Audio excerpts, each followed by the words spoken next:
Hello, KBOI. How are you out there? This is Dylan Stalker, The Great Idaho Show, your multi-generational Idahoan. Really just trying to focus in on what's great about Idaho or something that's happening in Idaho or something I've experienced in Idaho. It's all Idaho on The Great Idaho Show. Don't forget about our Great Idaho business, Old Arms of Idaho. It's in the name. They are your collectible firearms, Western, and military specialists. They are the appraisers, the evaluators, the knowledge speak of all of it. And if you have something you're curious about, give them a call or look them up at oldarmsofidaho.com. They are the ambassadors to America's heritage, and they have that 24-hour gun show today. On the Great Idaho Show, we are picking up with the Sheriff Series. There's a lot of conversations to be had with these sheriffs. We've got 44 different sheriffs out there, and we have talked to a few from the smaller population side of things and a couple from the biggest population side of things. And today we are speaking with Kevin Copperi of Valley County. Kevin, welcome to the show, my friend. Good morning, Dylan. Thank you for having me. Yeah, absolutely. So tell us a little bit, Kevin. Valley County, what's it all about? Some people know the cities or the towns, but they don't know the county. Tell us about it. Well, Valley County rests in central Idaho. It's got just north of 3,700 square miles. That's a big area one that we take care of. A lot of times that's serviced by 2 deputies, a north and a south deputy. No pressure. No pressure at all. And as Boise grows, so do we, especially on weekends. And It used to be when I first got up there, was Friday afternoon was super busy. And then Sunday evening was super busy. Yeah. And now it's both directions all day, every day. There is no Friday and Sunday anymore. It's all week, and it's turned into all year. It used to be we'd get a break after Labor Day, and now you got hunting, and you have your small shoulder seasons, which I'll call mud season, if you will, where there's no snow in ski resorts or snowmobiling, but the water's not quite ready to be played in yet. Yeah. So that's the couple little weeks that we get a little break, but by and large, Valley County's on the map. We're in Snow West magazines. We're in ice fishing magazines. There is so many opportunities for recreation and exploring that is held in our precious little county. That it's challenging, but very fun to try to navigate the safety of all the people that are coming up to visit with us. Yeah, we have the concept of sheriffs. Sheriffs is safety, right? 911.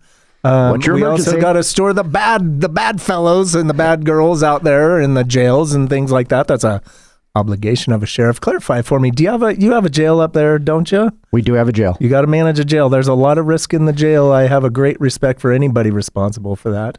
Yes. Actually, a lot of people think all the liability of the county is with the road deputies. Yeah. And there is a lot of, you've got life and death decisions 100%. At a split second all the time. The largest liability clearly rests in the jail. There's ACLUs constantly watching that. Yeah. You've got dietary intake that needs to be monitored. There are so many different avenues, medical. There's all kinds of civil rights that you have to make sure that you're guaranteeing for the people that are incarcerated, whether it be a short amount or long amount of time that they're staying with us.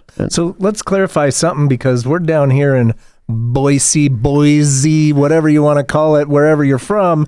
But Valley County people don't recognize, but we do recognize things like McCall, right? Cascade. Yes. Right? That's, we're talking about one of the most closely active resort towns in all of Idaho for the connection of Boise to it.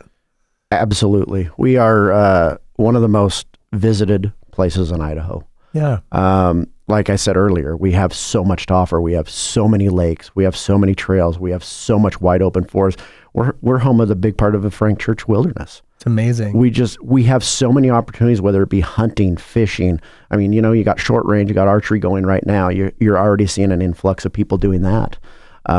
We were out on the water last week on our boat, and there was a ton of people on both Cascade and Payette. Oh my goodness, Labor Day and it was like going nuts. It was amazing. I would love to hear a traffic count for what happened last weekend, but it was absolutely nonstop, and it started about Tuesday night. Yeah, that is.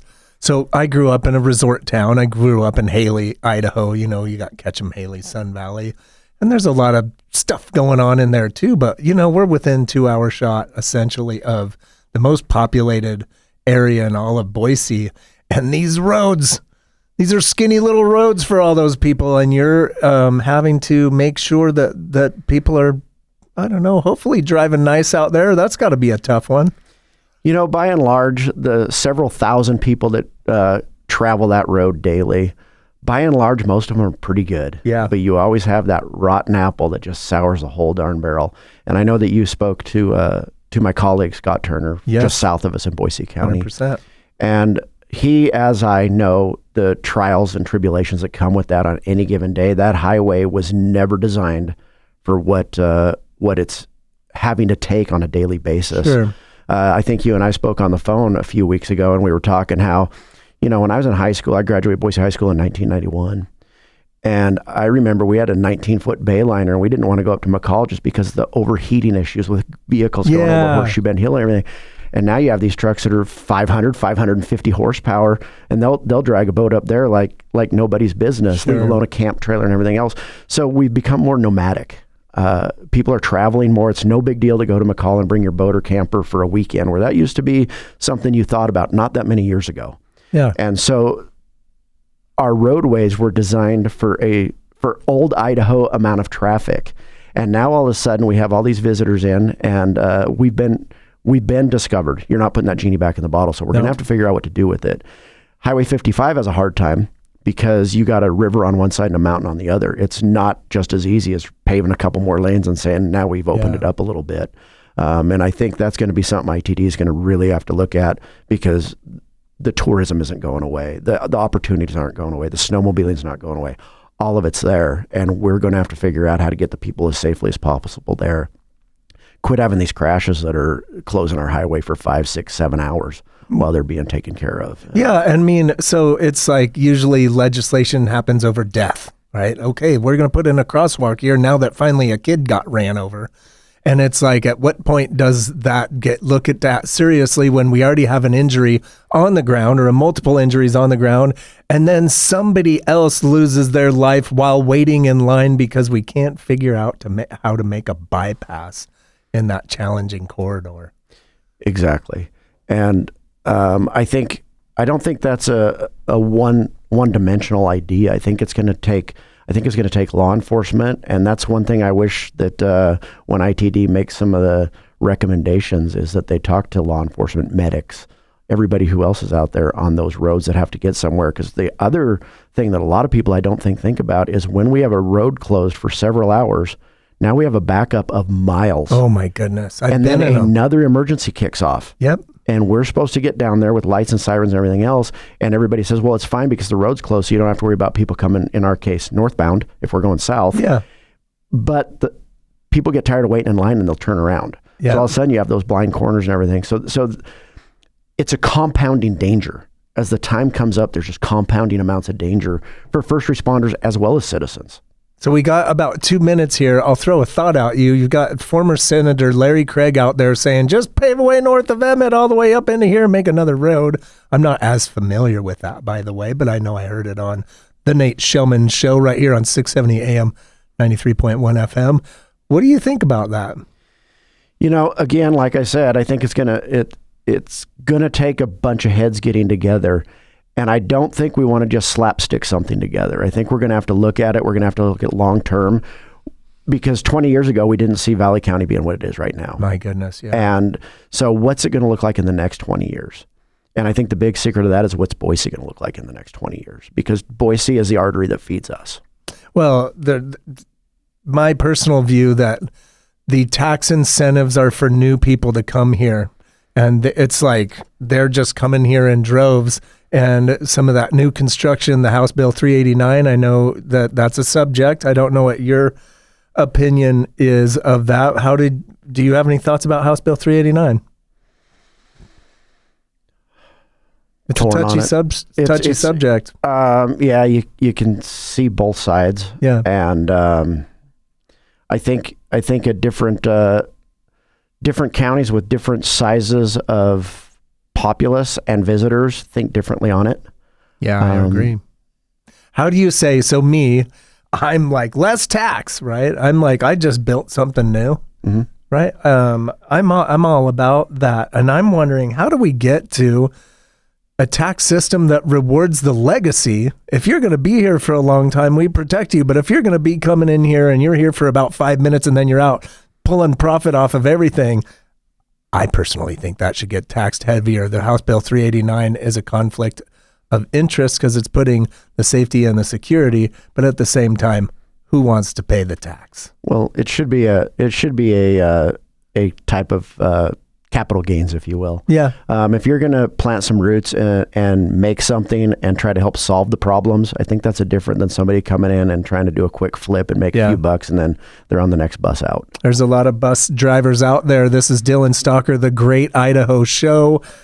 You can listen to it anytime at thegreatidahoshow.com. We're up to 26 episodes of 45-minute long conversation with nothing but pure Idaho. We will be right back with Sheriff Kevin Copperi of Valley County. You know it, McCall, the Payette Lake, the Cascade. We'll be right back. KBOI, ladies and gentlemen, I'll say this every time. Can we get back to ladies and gentlemen? The concept, the culture, Idaho, that's the culture we grew up in. I know that's the one that I did. I'm thankful today to carry on the Sheriff series with Sheriff Kevin Copperi of Valley County, and we will mention why, because not sure where Valley County is. If you didn't know, it's McCall. If you're living in the Treasure Valley, the great KBOI listening audience, or the many states that are near us that are hearing this, because we've got the greatest radio signal of all of Idaho. But Kevin, welcome back to the segment. Let's talk about getting into the sheriff seat. You were taking over, correct me if I'm wrong, from Sheriff Patty Bolin. And didn't you have to step in midterm? How did all that go for you? That is correct. Our previous Sheriff Patty Bolin was the first female sheriff in the state of Idaho. Okay. She hired me in March of 2007. And then I rose through the ranks. I was her operations lieutenant when she retired.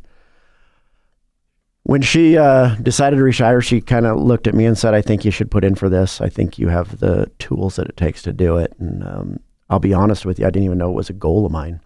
I never got into law enforcement thinking, I'm going to be a chief or a sheriff. Sure. I wanted to help the community. I know it's what everybody says, but I was interested in being that person that could help in somebody's toughest hour.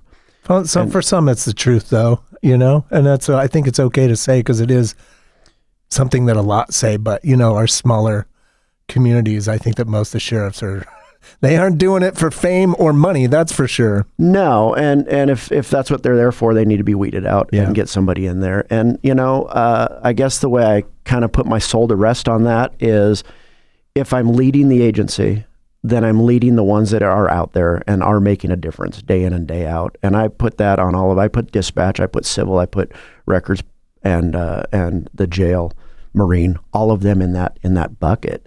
They are all out there every day, giving it all they've got.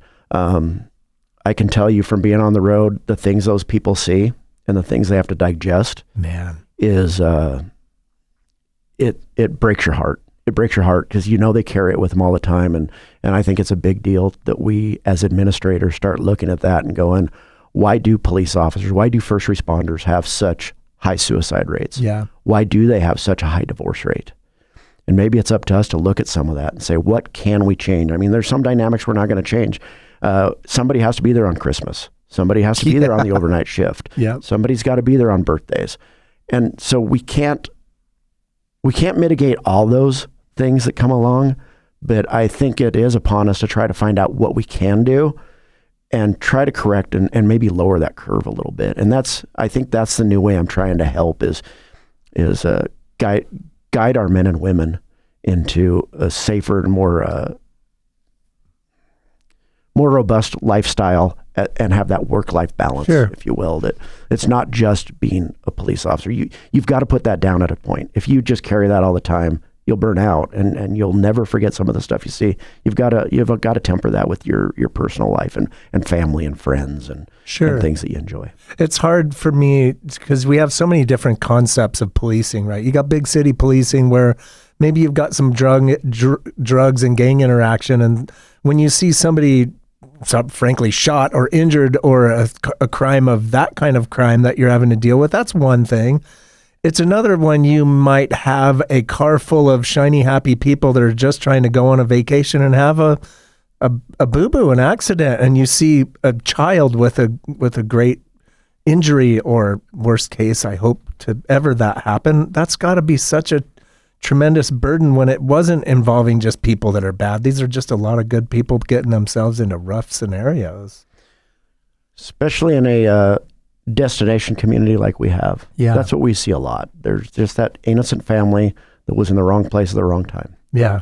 And that's something that is different. I started in Caldwell PD, enjoyed working at Caldwell PD. I still have a special place in my heart for Caldwell PD.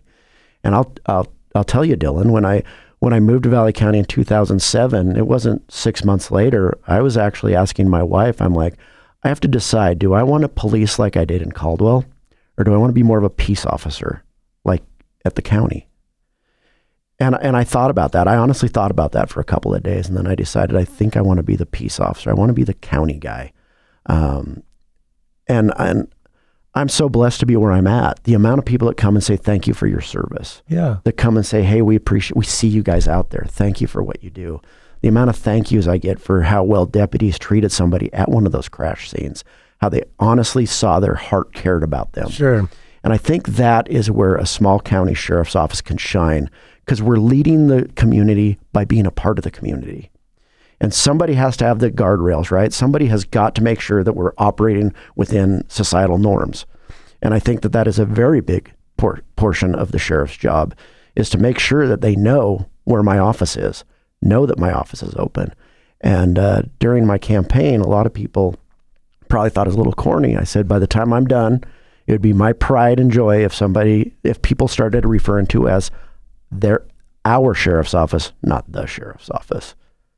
I think that's a great opportunity. What I get from that, when you come from it's hard to say big city policing, but I've never been operated in that function, but it's switching from the idea of you almost assume the worst out of everything that you engage in because the possibilities are there and you have to be prepared for it, to becoming assuming that you can assume that most things are generally okay and there might be some guidance issue or some leadership problem, and converting into a sentinel shepherd type role rather than just a sheer hardbound, I know are you the criminal? There's crime everywhere, right? Like, being a shepherd just has to be such a great opportunity. You get a lot more joy out of maybe helping somebody choose the right path than putting somebody in jail. Yeah. I have brought people to jail, especially on a DUI, and they're like, I'm so sorry. I'm like, we all make mistakes. Luckily, you didn't hurt anybody, and this is your chance to turn things around. And I've had more than one that have said the last drink I've had, I've seen them 2-3 years later, last drink I had was the night I had an interaction with you. It's a rough night. Going to jail. But it changed their life. Yeah. Because we treat them with dignity. Yeah. And, we make mistakes, and everybody does. And you have to accept responsibility for those mistakes, and you have to pay your debt to society, but it doesn't mean you're automatically a bad person. And there's a lot of people that they're willing and they want to make themselves better. And I think if we reach out with the right mindset and the right attitude, that maybe we can turn them around instead of institutionalizing everybody. I love the opportunities for young individuals in a sheriff department. I grew up in a challenged young individual life. I moved out at the age of 15 on my own. You know what I mean? Mm-hmm. And I had an engagement with an officer one time in Bliss, Idaho, for me being very not wise, we'll say. And he looked me up and down in the situation and kind of knew what I was going through. And he opened his heart and took a caring path rather than, because he could have booked me out heavy for some very poor driving techniques that I was doing. And he gave me that opportunity. It means something to me this day. I can visually see this person in my mind. I forgot his name. I love the small town feel. That's where it's at. I hope it can stay that way. And I think it can. I think it's up to all the community leaders to make sure that's just part of the fiber that's in our community. Yeah. That we do try to shepherd, that we do try to help. The last thing I want our sheriff's office to be known as is a hammer. I want people to look at us for help. Yeah. And especially kids. You were a young man. I was a young man. You've already said you've made some mistakes. I know I made more than my fair share of mistakes. And I can still remember a positive influence. My school resource officer, Officer Valeni, had at East Junior High with me. And I'll never forget the man. I'll never forget how he reached out, and rather than trying to put me down, he tried to raise me up. He tried to lift me up. And I'll never forget that. And that's one of my biggest dreams in this whole profession, Dylan, is that I'm that to some kid that I don't even know. That it just happened, and I'll bet you Officer Valeni's forgot about that conversation that we had on the football field years ago. I haven't, and what a great mark on your career it would be if there's kids out there right now saying, "Oh yeah, that Officer Copperi in Caldwell or Deputy Copperi in Valley County, he pulled me aside and had a talk with me instead of writing me a citation or something." And I'll never forget it, and it helped change me. That's where success is in my mind. I appreciate that.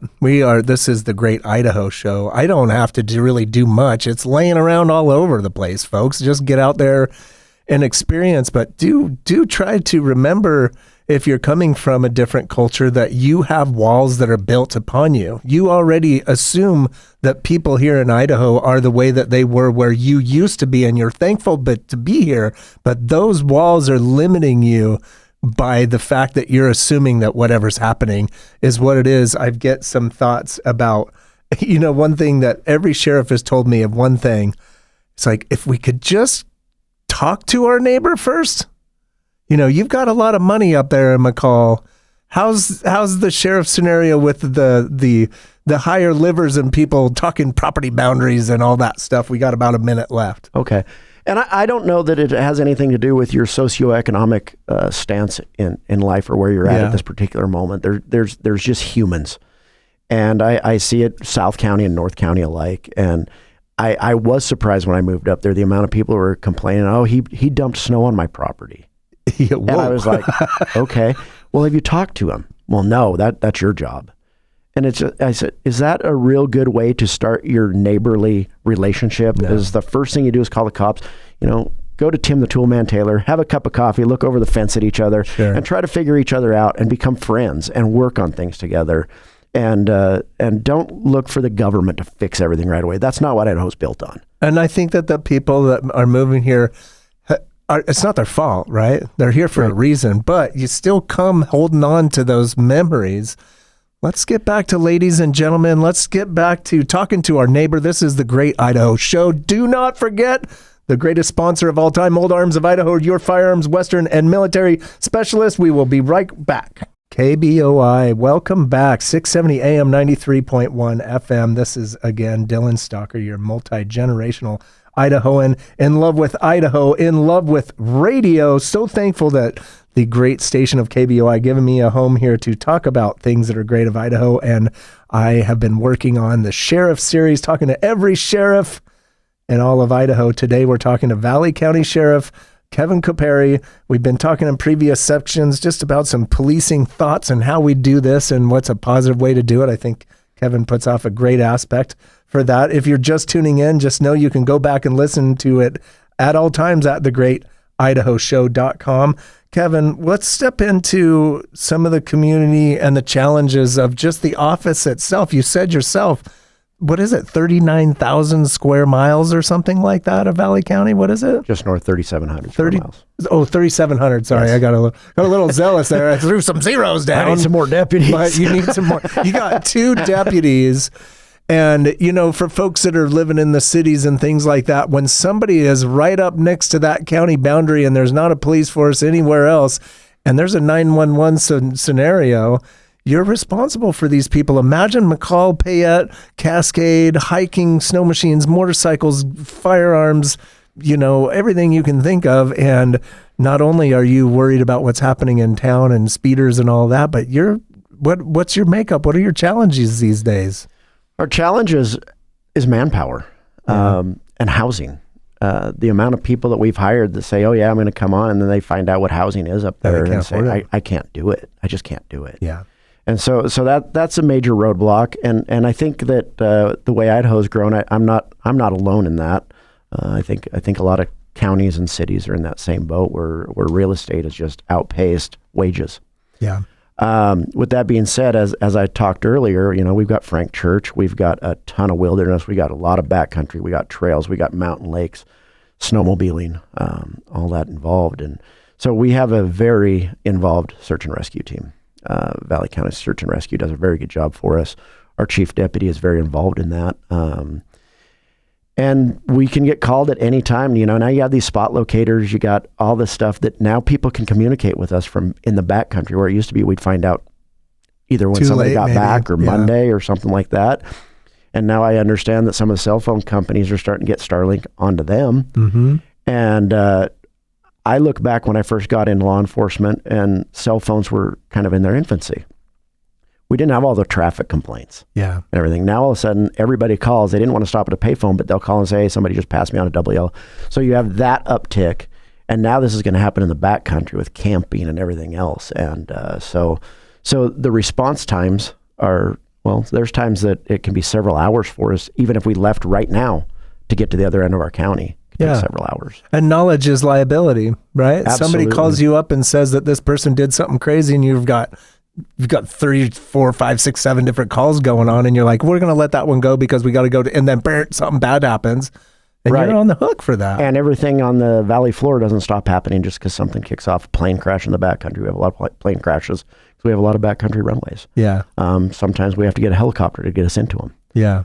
So there's a lot of tactical strategies and obstacles that we have to go through a lot of times just to get to these calls where these people find themselves, because recreation isn't just an old Yamaha Phaser snowmobile with a 1/4-inch paddle track anymore, right? These things get into some beyond people's ability to understand the machine, that's for sure. That, and it takes an expert rider to get to where they've gotten these machines. Yeah. And so luckily we've got some really good riders on SAR. We've got some really good riders on our deputies as well, to where just a couple of years ago we started a backcountry division where that's all they do. It's a full-time job of 4-wheel drive trucks, UTVs, ATVs, motorcycles. And then I also in 2024, we started a mounted unit. So I think that's one thing to highlight, the challenges, right? I mean, so many obligations. Every season is a different piece of equipment for that need. And that equipment is not getting any cheaper. What is the acronym for BOAT?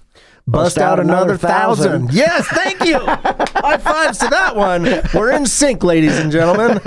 We're talking to mountain folk here in the Great Idaho Show. So yeah, I mean, how's the budget management to try to keep up with all of that? The budget management is hard. I mean, luckily we have, you have your OHV fund and everything comes off highway vehicle stickers and stuff. Same with waterways and boating, snowmobiles. They all have their infusion of money into the enforcement and, quite frankly, the protection of that sport. I'm thankful for that. I was honestly, for a long time, I'm like, this is the dumbest thing ever. But actually, having broke my leg off way out in the middle of Roby Creek and needing a little emergency support, I certainly understand the value of a $12 a year silly little sticker or something. Right. Yeah. And I think that's the number one thing when we're out there doing sticker enforcement. We try to explain to people, this is for your own good. Yeah. This snowmobile sticker is helping pay. I mean, it cost a ton of money of diesel, and those piston bully groomers are a lot of money. Sure. And everybody expects those trails to be groomed and in good shape and everything. Well, there's a cost involved in that, and it. No different they come than hunting, rolling in like Thurston Hell. It's not paved correctly or something, or my snow is not groomed correctly. Right, and they just all our sports take a lot of money. It takes a lot of money to maintain what we have, and then we have to make sure we have equipment that can get back there, whether it be our boats, our jet skis, our snowmobiles, and so there's a lot to it, and everybody always says, oh, the commissioners just need to give you more. The commissioners need to give you more, and I have a lot of respect for the commissioners. They have a tough job. There's a finite amount of money, and everybody needs some. And that's why we started a Valley County Sheriff Foundation just this last year in late 2024. And that's what kicked off the horse program. Okay. We also getting ready this weekend on Friday and Saturday. It's called Second Annual Chop with a Cop, We're through the foundation. We bought 3 truckloads of semi-truckloads of wood. Cool. We're going to cut it, stick it, cut it, and split it. And last year we gave out north of 50 cords out of Cascade. Awesome. And a deputy came up with that idea. That's cool. And so we're going to go cut and split this Friday and Saturday. It's the most wonderful time of year. And it's just it's another way of reaching out. It's just another way to support our own community. And so basically with this foundation, it's an opportunity for people who may come from down here or Utah for that matter, and go up and see our stuff to kind of put back into those resources that it takes to go help them. So there's that donation that can come in through the foundation, because my ultimate goal through that is to quit just going to the county commissioner, can I have $1, can I have $1, can I have $1. But a lot of commissioners' attitudes will go find it. Right. And so what ability does one ability have as a sheriff? Okay, well, give me the power to go do so in it sounds like a very positive and community way. Like, I think that's amazing. It absolutely is. And the amount of community support that has come through so far. We have a new 4-horse slant load trailer. Kendall GMC donated us a GMC truck to pull it with through their Kendall Cares program. Western States Cat was very instrumental in getting this going as well. Excellent. Got two good horses that are well trained, and have the riders to take care of them. You can't govern philanthropy, right? The only way to govern philanthropy is to tax it and then decide as the government how to do with it. What would you say to other small county sheriffs who are not doing that right now? Is there a way to get a message out and be like, hey man, this is maybe a way for you to go? I think, what works for Valley County may not work for Owyhee or Boise or whatever. But I think the more that we can get together and bounce ideas off each other, we can find things that do work, or what could we morph into working for you? And the Idaho Sheriff Association is an absolute, they're second to none. The way that we get together twice a year and we compare notes and see what's working, what's not working, how we can help each other. I mean, I talk to the Boise County Sheriff often, Adams County, and amazingly enough, the Ada County Sheriff. You would not think he's a county sheriff of a huge county like this, because if I call him, he answers the phone. He's a man born of Mullen, Idaho, and Mullen, Idaho's stuck all over him. That guy is absolutely amazing on helping us smaller agencies. Yeah. And if we need something and he's got the capabilities of doing it, he will send up resources to help smaller agencies. But that's a big thing, is talking to each other, finding out what works, what doesn't work, and maybe even find out what worked until it didn't, and how can we fix that one cog of the puzzle to make it continue to work. Sure. But if you're the only one looking at that and coming up with that data, that's not as big of a pool to draw off of as all 44 sheriffs. Sure. And maybe they have a different view that you're going, man, I couldn't see the forest through the trees, and there it is. Obvious the day is long. Thanks for talking to me. Thanks. And let's figure this out. I've engaged with quite a few sheriffs. I've engaged with Jeff Levy of the ISA executive. The Idaho Sheriff's Association. And I got to tell y'all, the policing is under attack nationally, and regardless of whether anybody believes it or not, it's left a mark on people's minds about what's this, and it just comes from a not positive attitude.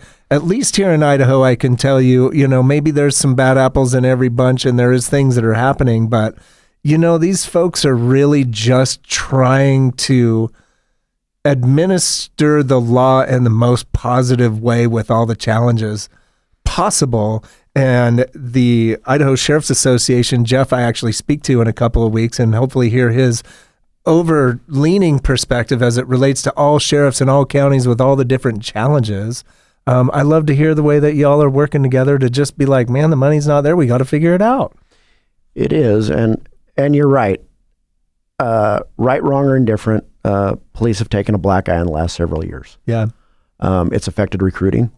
When I first got into law enforcement, I don't know how many times we said we'd do this for free.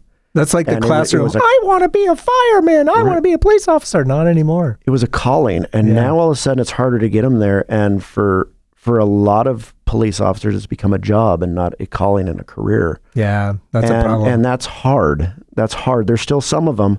But it kind of takes somebody that has that calling, that's not there for money, which any police officer, they're not there for the money. But to be able to be a member of the community and want to do it. It comes from so deep that I can't explain to you where that draw comes from that makes me want to be there and makes your normal everyday law enforcement professional want to be there. And luckily in Idaho, through posts with our standards and training and their decertification base and everything, we don't accept bad cops. We will identify them. We will decertify them. They'll get weeded out. Yeah. And that's good. That's good. Because if you can't trust the ones that are overseeing the flock, then you've lost all credibility. And quite frankly, you've lost community. I mean, if you're Kieran Donahue, you have 100 deputies or something like that. I mean, there's going to be, but when you're you and you've got, how many deputies do you have? 21. If you've got 2 or 1 or 2 in the whole 21, man, I mean, that's a much bigger relational impact for sure. It is. And that's why, we're very big on all use of force. Anything more than consensual handcuffing, we consider use of force, and we investigate every one of those to make sure that it was professional, the correct amount of force was used, and that it didn't go over that line. And try professionalism and respect in the language first. Like, there's a way to communicate that you're about to arrest somebody with respect rather than treating them like, your assumed piece of meat or whatever that is. We've got about 30 seconds left here in this segment. This last and final segment, you said yourself, it's a calling. Nobody's doing this for money. Especially not in Valley County. I know that because the cost of living and what it is a calling for a family. It could even be tough on the family itself. But this next segment, there's a couple of other things that happen as sheriff that I don't know if people really realize when it happens here in Idaho. This is the Great Idaho Show, thegreatidahoshow.com. Don't forget our sponsor, Old Arms of Idaho, the greatest firearms military and Western specialists in Idaho. KBOI, welcome back to the Great Idaho Show with Sheriff Kevin Copperi of Valley County, McCall, Cascade, Donnelly, the lakes, the mountains, the rivers, the fish, the hunting, the recreation, the everything. That's kind of the fun stuff. That's why people are moving there and living there. Hey, before I get there, I almost did a poor job at radio. I'm terrible at radio, but I love it. And I love Idaho, but I also love Old Arms of Idaho, oldarmsofidaho.com, your firearms Western and military specialists. The collectible stuff, they are the experts. Kevin, our KBOI listening audience, a good bit of them live down here, and the only thing that they experience as it relates to fire in Idaho, which is a subject of the times just about every year, is the smoke.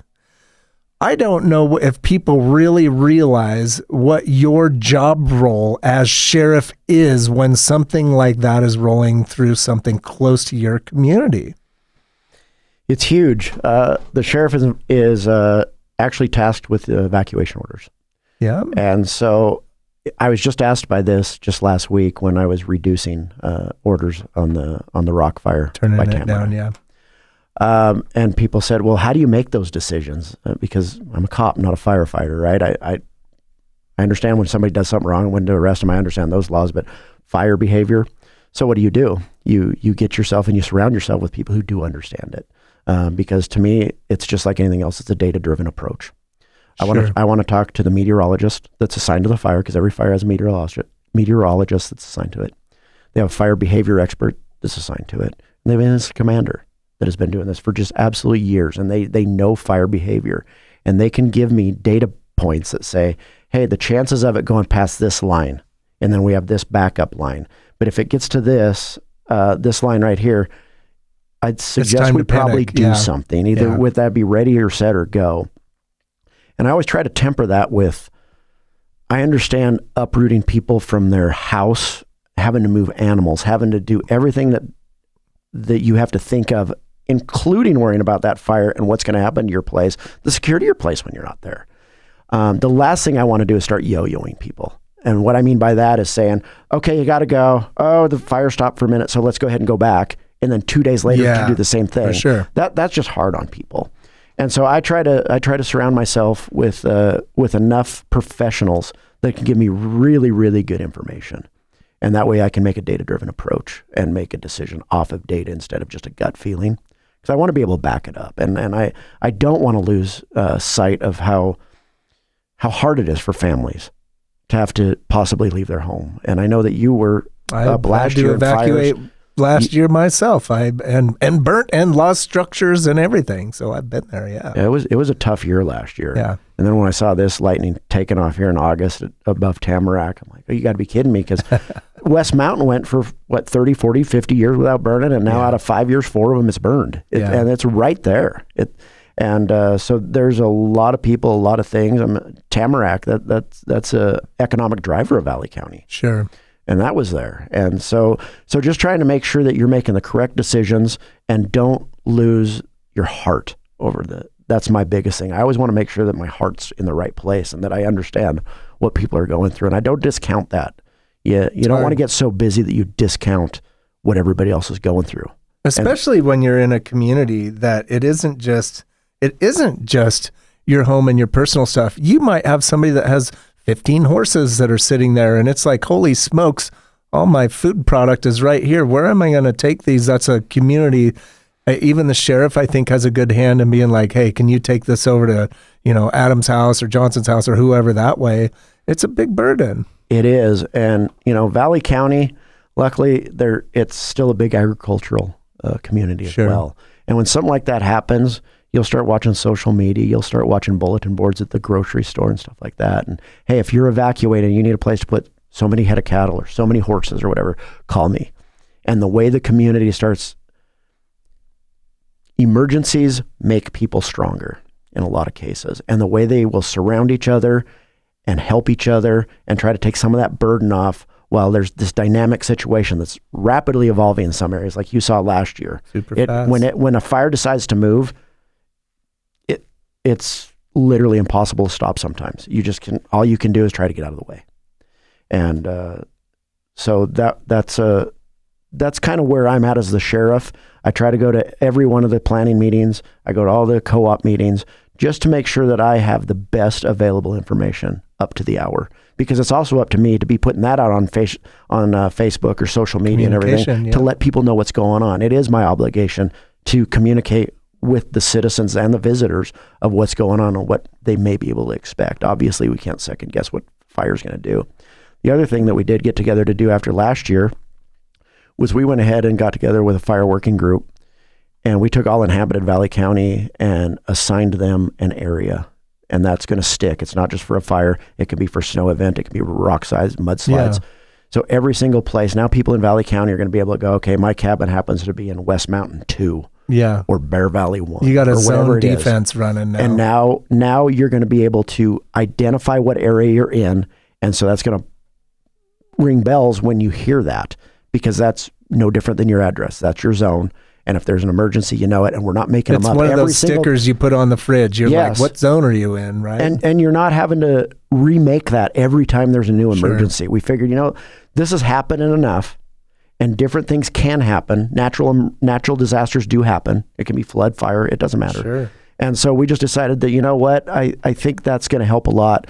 And the incoming fire group that came in, Team 6, they were pretty impressed with that. And they made it a lot easier to have that already done, to where we're not standing around a map making these lines. Chasing. Saying, okay, we're going to call this one this time. Yeah. And it just gets confusing, because like last year, now wait, we were They zone usually 2, call it by neighborhood. The 10X is zoning out or whatever. Yes. I want to give you some time for something, but I'm going to point something out. What I'm leading to a little bit is that, your sheriffs and all the deputies carry a tremendous burden in times of fire. I think Scott Turner told me that he worked 84 days straight, and it was probably a minimum 8 to 10, 12-hour days, and probably 15 or 18 on others. The sheriff doesn't get paid more for that. The person that you elected for all of that pressure, have a little consciousness out there, because if it was you working your own job, you'd be saying, hey, don't I get some overtime, or just kind of maybe whatever. It is a calling, and we should be thankful that we still have the concept of a sheriff and that they're willing to do it. Kevin, these last few minutes, we got about 3.5 minutes. What would you like to say? Is there any initiatives, any new information? I'm hoping that the listeners are of Valley County, and you can say what you'd like. Well, as much as we're growing, we're still blessed to be where we're at. We're don't ever take for granted that view we have, and understand that people are coming all the way up there to see that, and we get to live there. Yeah. I will tell you that when I came up in 2007, Dylan, this may surprise you a little bit, but I was probably averaging 80% of my time doing traffic. So there was a lot of traffic control. Yeah. There was a lot of speeding tickets. There was a lot of that stuff going on because we had the time to do it. As things have changed, our felony crimes have gone way up.